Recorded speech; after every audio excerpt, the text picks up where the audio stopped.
Imagens impressionantes de um crime em família. Filho agride e joga no chão a mãe de 91 anos em Belo Horizonte. Vereador é preso suspeito de envolvimento com quadrilha Ciranda da Morte. Ônibus bate em árvore e deixa 18 feridos na capital. Testemunhas confirmam que veículo estava em alta velocidade. Cine Teatro Brasil é reaberto depois de 14 anos com exposição de Portinari. E tem o futebol com as últimas informações de Cruzeiro e Atlético que jogam esta noite. É agora no jornal Band Minas.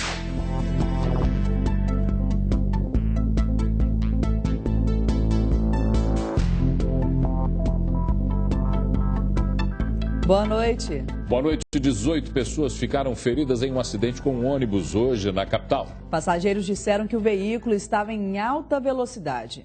O impacto da batida foi tão forte que o para-brisa do ônibus foi arremessado ao chão. Dentro do coletivo, muitas marcas de sangue, vidros quebrados e bancos soltos. De acordo com a polícia, 18 passageiros ficaram feridos, muitos com fraturas na coluna e um com traumatismo craniano. O acidente ocorreu por volta das 11 horas da manhã. O ônibus circular 601, que faz os bairros Nova York e Juliana, descia esta rua. De acordo com relatos de moradores, ele estaria em alta velocidade, inclusive teria ultrapassado um outro ônibus que estava parado no ponto e, ao chegar aqui na esquina, bateu com violência contra esta árvore.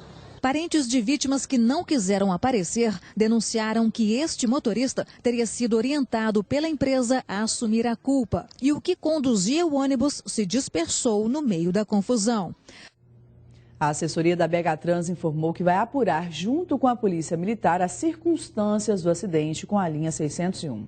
E tem mais. Hoje à tarde, um acidente envolvendo 2 carros e um caminhão na Avenida do Contorno deixou muita gente assustada.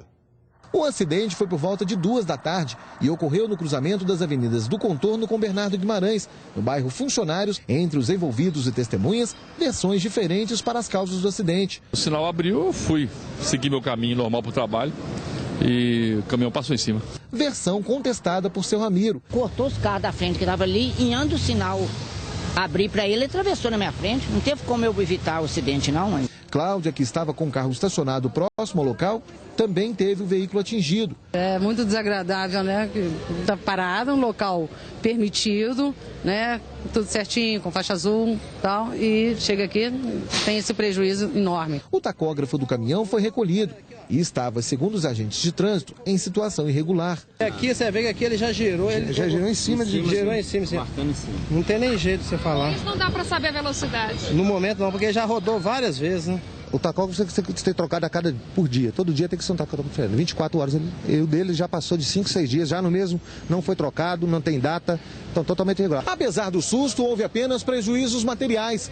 O motorista do caminhão foi convidado a fazer o teste do bafômetro, mas se recusou. Negou, se vai dar o teste, vai para o Detran, ser feita a multa normalmente e vai ficar à disposição do delegado lá.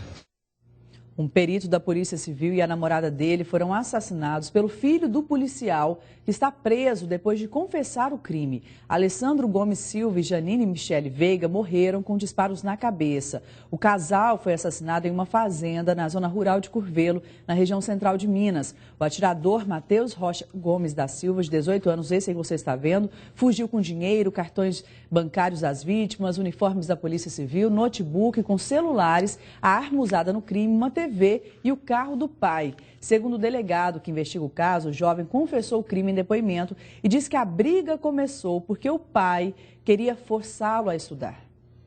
E os crimes envolvendo familiares, infelizmente, se tornam cada vez mais frequentes. O jornal Band Minas traz agora as imagens impressionantes da agressão de um filho contra a mãe, de 91 anos. As imagens são chocantes. O homem de blusa azul é Ricardo Saraiva, de 34 anos. Ele está na porta do prédio da mãe adotiva, a aposentada Antonieta Saraiva, de 91 anos. Depois de pedir dinheiro, ele joga a própria mãe no chão e tenta arrancar a bolsa da idosa. Um homem tenta impedir que as agressões continuem e por pouco não leva um soco no rosto. Outras pessoas chegam para socorrer a idosa. Enquanto isso, o Ricardo deixa o local como se nada tivesse acontecido. Aos 91 anos, a aposentada caminha em casa com dificuldade.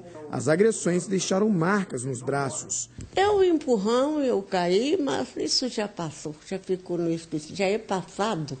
Outros vídeos gravados pelo circuito interno do prédio mostram o comportamento agressivo de Ricardo. Em um dos casos, ele utiliza uma pedra para depredar o elevador. Em um momento de desespero, o homem, que é usuário de drogas, se esfaqueou. As marcas de sangue deixadas no prédio foram fotografadas por moradores. Os vizinhos, que não querem ser identificados, se dizem assustados. O prédio é cheio de criança, tem outros idosos também que não teriam como se defender em caso ele agredir. As mães, a família inteira, nossos funcionários, todo mundo que frequenta o prédio fica ameaçado por ele. Depois de 2 anos de agressões, o caso veio parar na delegacia.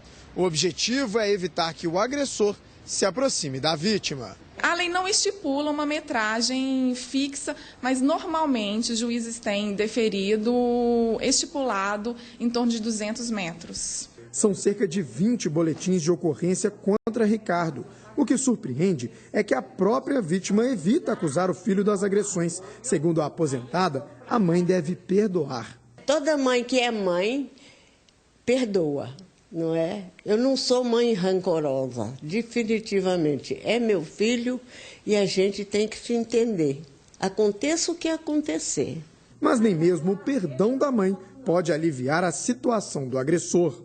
Ao inquérito policial vai ser dado andamento e ao processo criminal também. Não há mais a possibilidade, de acordo com o Supremo Tribunal Federal, da vítima desinteressar no caso de lesão corporal em âmbito doméstico, como é o caso dessa idosa de 91 anos. Ricardo Saraiva, que apesar das intimações ainda não se apresentou à polícia, deve responder por lesão corporal, desobediência e descumprimento de ordem judicial. Uma operação põe fim à série de crimes comandados por um policial reformado, que também atuava como vereador no Vale do Rio Doce. Nós vamos ao vivo falar com o repórter Eloy Oliveira, que tem mais informações. Boa noite, Eloy. Boa noite, Paulo. Boa noite a todos. Olha, 6 pessoas foram presas nessa operação Ultimato que aconteceu na cidade de Central de Minas, na região leste de Minas Gerais. Essas pessoas são acusadas de fazerem parte de uma quadrilha, um grupo de extermínio que atuava na região, ameaçando, extorquindo vítimas e até matando. Nessas imagens, por exemplo, uma das vítimas foi perseguida por vários quarteirões ali e executada a tiros por 2 homens. Segundo as investigações, que duraram 10 meses, essa quadrilha era geralmente contratada para cobrar dívidas de pessoas que, se não pagassem, eram imediatamente executadas. Entre os integrantes dessa quadrilha havia um vereador e um policial militar reformado. Todos os envolvidos que foram presos já estão em liberdade porque pagaram fiança e vão responder ao processo em liberdade. Monique. Muito obrigada, Eloy. E Belo Horizonte registra em média 178 acidentes por dia e a maioria por imprudência. A nossa equipe foi até as ruas e flagrou muitas irregularidades. Parar em cima da faixa de pedestres, fechar cruzamento, costurar no trânsito, não manter distância de segurança do veículo da frente, falar ao celular. Tô vendo que o senhor tá sem cinto, por quê? Realmente, estou sem cinto. Aqui, o espaço reservado para carga e descarga é ignorado.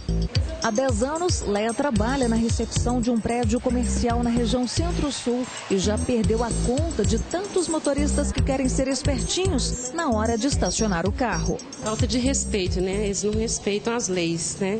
E a gente vai falar, pede para eles ironizam a gente, da presença de mulher, fala até palavrão. Muitos motociclistas descumprem a lei ao circularem com a viseira do capacete levantada. O desrespeito no trânsito tem provocado milhares de acidentes na capital. Vidas são perdidas prematuramente e famílias convivem com sofrimento. De janeiro a junho de 2012, foram registrados em Belo Horizonte 35.723 acidentes de trânsito. Desses, 7.704 com vítima. No mesmo período deste ano, foram 32.119, sendo 6.545 com vítima. Houve uma redução de 29% no número de acidentes no primeiro semestre deste ano em relação ao ano passado. Pelas ruas da capital circulam mais de 1,5 milhão de veículos. O número de vítimas de acidentes de trânsito poderia ser ainda menor se motoristas motoristas não cometessem tantas imprudências e fossem mais pacientes e solidários ao volante. Para o engenheiro de trânsito Ronaldo Guimarães, a maioria dos motoristas belo-horizontinos está pronta para dirigir, mas emocionalmente não está preparada. Hoje não precisa ser especialista, que você avalia ao conviver no trânsito com pessoas que têm algum tipo de patologia, ou seja, não estão de nenhuma maneira preparados psicologicamente para poder atender a dois princípios que é necessário atender quando alguém está à direção. Primeiro, o indivíduo tem que ter paciência e segundo, tem que ter um espírito de solidariedade.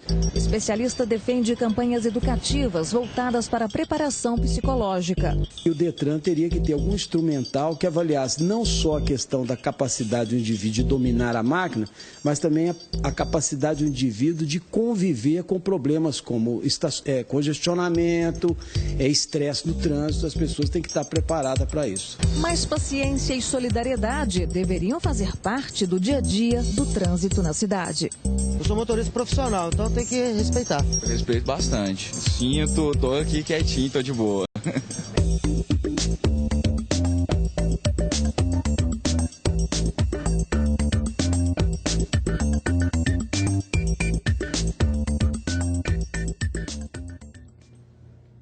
A seguir chega ao fim a greve dos Correios. E você vai ver também que o Cine Teatro Brasil reabre as portas com uma exposição de Cândido Portinari.